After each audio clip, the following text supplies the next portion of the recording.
ABBA, Annual 1978. The ABBA story. The ABBA story really begins as far back as 1966. At that time, the group which has become world famous, and perhaps the most popular in the world, had not been formed. In the summer of that year, young Björn Ulvaeus, working with the Hootenanny Singers, one of the best-known Swedish pop groups, met Benny Andersson, at that time playing organ and writing songs for another group called the Hep Stars. They met at a party at Linköping held because 3 Hootenanny singers had been called up for military service. Firm attachments were not formed at once, but a couple of months later at another party, this time in Västervik, Björn and Benny found themselves together again. During a long conversation, they found out that they had similar views on music, and one of them said, "Right, let's write a song together." Immediately they drove off in the middle of the night to a paper mill where Björn's father was working. Quickly they took over an office, hauled up an organ, guitars and amplifiers, and started composing. The result was a song called "Isn't It Easy to Say," and eventually it was recorded by the Hep Stars. For some years after that, Benny and Björn followed separate careers, and then Björn became discontented with the type of music played by the Hootenanny singers. He wanted to do something more demanding, and when the Hep Stars guitarist Janne Frisk failed to get home from Spain on time for a Swedish tour, Björn was delighted to be asked to stand in for Janne. The tour brought Benny and Björn closer together, and when the Hep Stars split up in 1969, they had a chance to collaborate even more. Benny and fellow Hep star Svine Hedlund decided to put on a floor show cabaret-style act with Svine's wife Lotta. Björn made up the 4th member of the group, and they played some of the finest clubs and restaurants in Sweden. Björn met Agnetha Falskog around the same time as Benny met Annie Fred Lingstad. In 1970, the 4 teamed up in the Festfolk Quartet and put on a show at Tragan in Gothenburg on the 1st of November. This was ABBA's first stage performance, but of course the famous name was some way away. Benny and Björn slowly emerged as the best writing team Swedish pop music had seen, and their compositions began to take on importance outside Sweden. On July 7, 1971, Björn and Agnetha married in Verum Parish Church in the southern province of Skåne.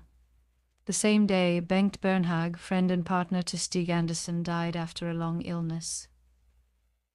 Bengt and Stig had formed a music publishing and recording business which had become the most dynamic in Scandinavia and had recorded the hits of the Hootenanny singers.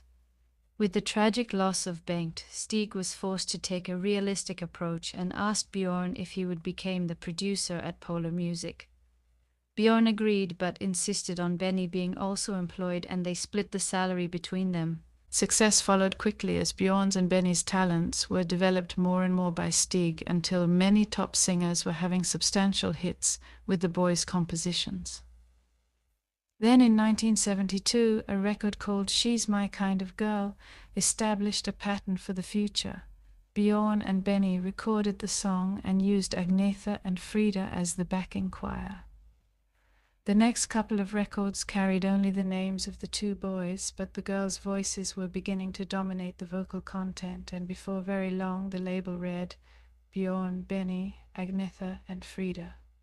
The quartet grew in recognition, mainly in Sweden, and in the autumn of 1972, Swedish television invited them to compete for the Swedish element of the Eurovision Song Contest.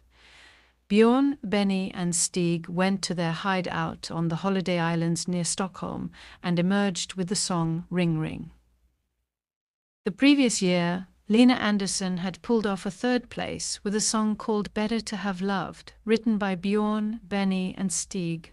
This time it was agreed that Björn, Benny, Agnetha and Frida would sing the new song, although Agnetha's presence was very doubtful because she was expecting a baby on February 2nd, and the selection contest was to take place on February 10th.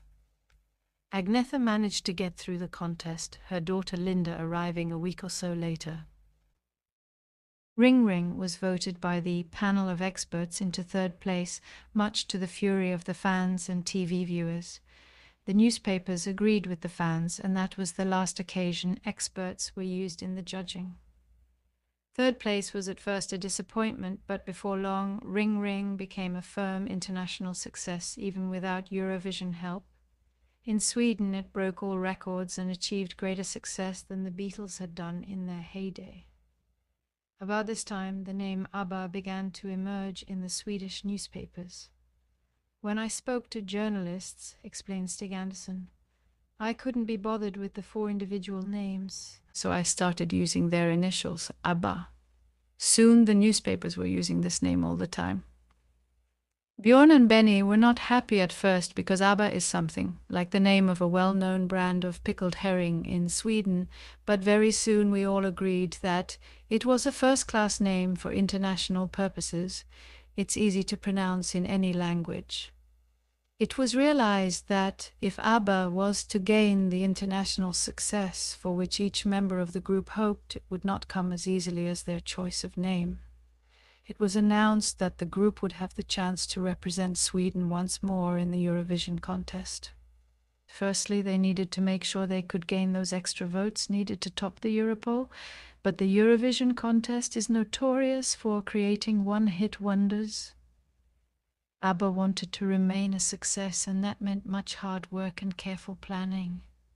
To start with, Bjorn and Benny decided to write in English, and together with Stig, they wrote the pop masterpiece Waterloo, which they then performed with crispness and perfection at the 1974 Eurovision contest in Brighton. In the end, they were easy winners, but only ABBA will know just what effort went behind the eventual success. ABBA's Eurovision win took the Western world by storm, and Waterloo soon became a British #1. The record also topped the charts in just about every European country, as well as achieving considerable success in America. Waterloo was to prove an almost universal key to the charts, but there was one country in which ABBA were unable to consolidate the success: Britain. As we know, ABBA was to bounce back into the British charts before too long, but in today's fast-changing music world, it seemed like a very long time indeed. When SOS was high in the charts, Benny Andersson explained how he felt about the absence from the British scene. In England, we didn't get the image we deserved. Because we won Eurovision, we got the image that goes with Eurovision, and it's not really correct. We just happened to be in the contest, for example. I think we'd prefer the sort of reputation that the mamas and papas had. In Sweden, we have a similar status to that of Elton John in Britain. We're practically the only group that reaches outside Sweden. ABBA might have distinguished themselves at Brighton by being the first group to achieve a Euro win, but the British record buyers did not seem concerned about the group's follow-up records. Ring Ring was released for a second time in Britain. It had previously been issued at the time of the 1973 contest, but the song, jointly written by Benny, Bjorn, Stig, Phil Cody and Neil Sedaka, only made the top 50 for a couple of weeks. In addition, ABBA's Waterloo album was only a moderate success. For the next year, ABBA continued to build a reputation as international hitmakers. Following their 5 million plus worldwide sales of the single Waterloo, usually when singles are taken from albums, diminishing success is expected for each subsequent release, but with the ABBA LP, it was to be a very different story. The third single release from the album was SOS, which changed many a critic's regard for ABBA's musical ability, and the Super Swedes were delighted to see it high in the British top 10. Everyone was acclaiming SOS when Mamma Mia sent ABBA back to the top of the charts in January last year. That success and later 1976 hits put ABBA on the road to becoming Britain's top group. The January #1 was followed by 2 more chart toppers, Fernando and Dancing Queen, and a 4th single, Money, Money, Money, only just failed to make the top slot. Knowing Me, Knowing You smashed to the top, recently keeping the ABBA momentum going. Add to their single successes 2 top-selling albums, ABBA's Greatest Hits and Arrival, and it is easy to see why ABBA has achieved more than any other group or artist since the Beatles. As the album says, ABBA have arrived, but the acclaim of being the world's #1 recording artists hasn't changed their way of living, working, and enjoying themselves, which is best summed up with Stig Anderson's 4 rules for success and happiness. Always work very hard, do your best, and don't forget a thing. And the 4th and most important rule, don't take life too seriously. Bjorn, Benny, Anna, and Frida get a great deal of pleasure out of their work, but they get even more out of sharing their happiness with their fans through their music.